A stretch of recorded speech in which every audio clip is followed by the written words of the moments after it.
Telangana CM Revanth Reddy deputy CM బట్టి విక్రమార్క ఢిల్లీ పర్యటనకు వెళ్లారు. బీసీ రిజర్వేషన్ల అంశంపై కాంగ్రెస్ అగ్రనేత రాహుల్ గాంధీ, ఏఐసీసీ చీఫ్ మల్లికార్జున ఖర్గేలతో చర్చలు జరపనున్నారు. రేపు బీసీ రిజర్వేషన్ల అంశంపై CM Revanth Reddy PowerPoint presentation ఇవ్వనున్నారు. ఇక ఇదే అంశానికి సంబంధించి మరింత సమాచారం తెలంగాణ బ్యూరో చీఫ్ వేణు అందిస్తారు. ముఖ్యమంత్రి రేవంత్ రెడ్డి ఢిల్లీలో పర్యటిస్తున్నారు. ఇక ఢిల్లీకి వెళ్లినటువంటి ముఖ్యమంత్రి పార్టీ అధినేత అయినటువంటి సోనియా గాంధీతో భేటీ కానున్నారు. ఇక ముఖ్యమంత్రిగా బాధ్యతలు చేపట్టాక ఇక ఇది మూడోసారి సోనియా గాంధీని కలవడం. పార్టీకి సంబంధించిన అంశాలు కూడా ఈ సందర్భంగా వీరిరువురు చర్చించే అవకాశం ఉంది. ఇక గత ఏడాది మార్చిలో సోనియా గాంధీని కలిశాక ఇక ఈ రోజు ముఖ్యమంత్రి సోనియా గాంధీతో భేటీ అవుతున్నారు. ఇక మరోవైపు ఏఐసీసీ అధ్యక్షుడు మల్లికార్జున ఖర్గే, అలాగే లోక్సభ ప్రతిపక్ష నాయకుడు రాహుల్ గాంధీతో కూడా ప్రత్యేకంగా సమావేశమవుతున్నారు. ఇక ఏదైతే తెలంగాణ చేపట్టినటువంటి కులగణన ఉందో ఇప్పుడు దేశవ్యాప్తంగా చర్చ జరుగుతున్నటువంటి పరిస్థితి ఉంది.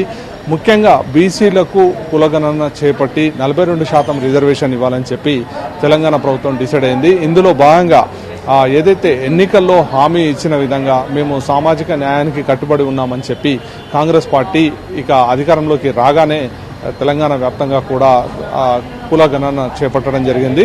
ఇక అందులో 42% రిజర్వేషన్లు ఇవ్వాలని చెప్పి ఇటు అసెంబ్లీలో బిల్ పాస్ చేసి కేంద్రానికి పంపడం జరిగింది. కేంద్ర ప్రభుత్వం 9వ షెడ్యూల్లో చేర్చి ఇక వీరికి రిజర్వేషన్లు ఇవ్వాలి అని చెప్పి రాష్ట్ర ప్రభుత్వం కోరినటువంటి పరిస్థితి ఉంది.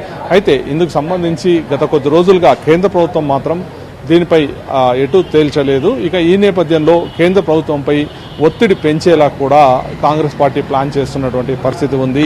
ఇక తెలంగాణ మోడల్ని దేశవ్యాప్తంగా కూడా కాంగ్రెస్ రానున్న రోజుల్లో ఇంప్లిమెంట్ చేస్తుంది అని చెప్పి బలంగా చెప్పేందుకు మరోవైపు ప్రస్తుతం ఇటు పార్లమెంట్ సమావేశాలు కూడా కొనసాగుతున్నటువంటి పరిస్థితి.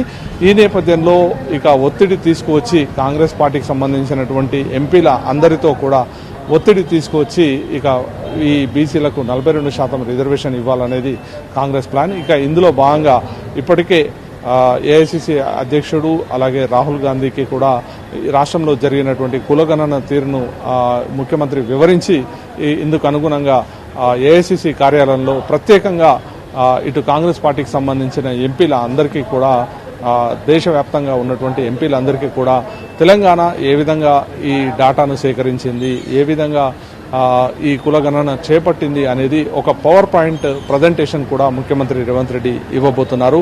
ఇందుకు సంబంధించి ఇప్పటికే ఢిల్లీ చేరుకున్న ముఖ్యమంత్రి ఇక డిప్యూటీ సీఎం బట్టి విక్రమార్కతో పాటు పలువురు మంత్రులు కూడా ఈ కార్యక్రమంలో పాల్గొనబోతున్నారు.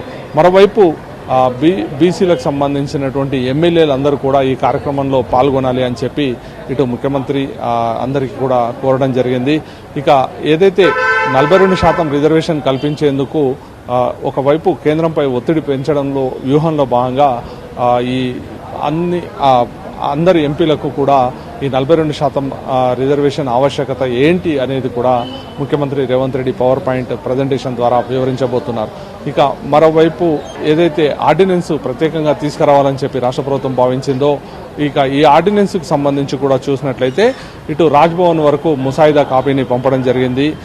2018 పంచాయతీరాజ్ చట్టాన్ని సవరిస్తూ ఏదైతే ఇందులో రిజర్వేషన్ ముఖ్యంగా 20% వరకు మాత్రమే పేర్కొనడం జరిగింది. సుప్రీంకోర్టు 50% మించకుండా రిజర్వేషన్లు ఉండాలన్న నేపథ్యంలో ఇక ప్రస్తుతం ఈ ఏదైతే 25% పదం ఉందో దాన్ని తొలగించి అవసరం మేరకు అనే పదాన్ని జోడించి ఇక ఆర్డినెన్స్ తీసుకురావాలని చెప్పి ఇటు కాంగ్రెస్ పార్టీ భావిస్తున్నటువంటి పరిస్థితి. ఇక రాజ్భవన్కి ఈ ముసాయిదా కాపీని పంపా కానీ ఇక అక్కడ కూడా ఏ రాష్ట్రాల్లో అమలవుతుంది, ఏ విధంగా అమలవుతుంది అనేది కూడా కాపీ తీసుకొని నాకు సమర్పించాలని చెప్పి ఇటు గవర్నర్ అధికారులను ఆదేశించడం జరిగింది. ఇక మరోవైపు ఈ రిజర్వేషన్ ఈ విధంగా పెంచడం వల్ల ఏమైనా న్యాయపరమైన చిక్కులు వస్తాయా ఏంటి అనే దానిపైన కూడా పూర్తిగా సమాచారం సేకరించి ఇవ్వాలని చెప్పి ఇటు గవర్నర్ కూడా కోరినటువంటి పరిస్థితి.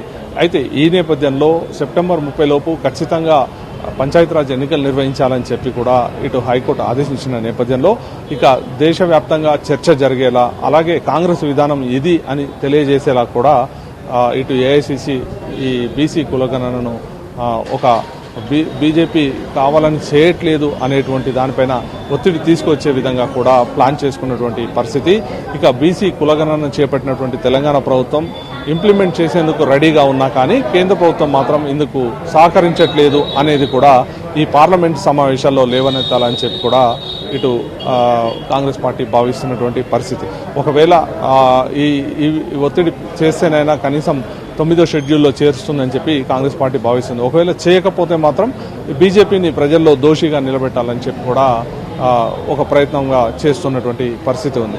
ఇక మరోవైపు పలువురు కేంద్ర మంత్రుల అపాయింట్మెంట్ కూడా కోరడం జరిగింది. మరోవైపు ప్రధానమంత్రి నరేంద్ర మోడీ అపాయింట్మెంట్ కూడా ముఖ్యమంత్రి కోరడం జరిగింది. ఒకవేళ ఆ ప్రధానమంత్రి అపాయింట్మెంట్ ఇస్తే ఈ బీసీ కులగణనకు సంబంధించి ఆవశ్యకతను కూడా వివరించే అవకాశం ఉంది. ఇప్పటికే కేంద్ర ప్రభుత్వం జనాభా లెక్కలు సేకరించేటప్పుడు బీసీ కులగణన కూడా చేపడతామని చెప్పినటువంటి పరిస్థితుల్లో ముఖ్యమంత్రి కూడా ఒక కీలక ప్రకటన చేశారు. మేము ఇప్పటికే ఏదైతే బీసీల కులగణన చేశాం, ఇందుకు కావాల్సినటువంటి శాంపిల్ ఏదైనా కావాలన్నా లేదంటే ఏ విధంగా మేము ఈ డాటా సేకరించాము అనే దానిపైన కూడా వివరించేందుకు రెడీగా ఉన్నామని చెప్పి కూడా ఇటు కేంద్ర ప్రభుత్వానికి కూడా చెప్పడం జరిగింది. ఈ నేపథ్యంలో ఒకవేళ ప్రధానమంత్రి నరేంద్ర మోడీ అపాయింట్మెంట్ ఇస్తే మాత్రం ఈ బీసీలకు రిజర్వేషన్ ఇవ్వాలి అని చెప్పి ప్రధానమంత్రి నరేంద్ర మోడీని కూడా కోరాలని రేవంత్ రెడ్డి భావిస్తున్నటువంటి పరిస్థితి ఉంది. 2 రోజుల పాటు కూడా ఢిల్లీలో బిజీగా ఉండబోతున్నారు ముఖ్యమంత్రి రేవంత్ రెడ్డి. ఇక ఏదైతే ఆ కాంగ్రెస్ పార్టీకి సంబంధించినటువంటి ఎంపీలందరికీ కూడా బీసీ కులగణనపై వివరించి ఇటు కేంద్ర ప్రభుత్వంపై ఒత్తిడి తీసుకురావాలని చెప్పి కూడా ఇటు రేవంత్ రెడ్డి భావిస్తున్నటువంటి పరిస్థితి ఉంది. కెమెరామెన్ జానకిరెడ్డితో వేణు, స్వతంత్ర టీవీ, హైదరాబాద్.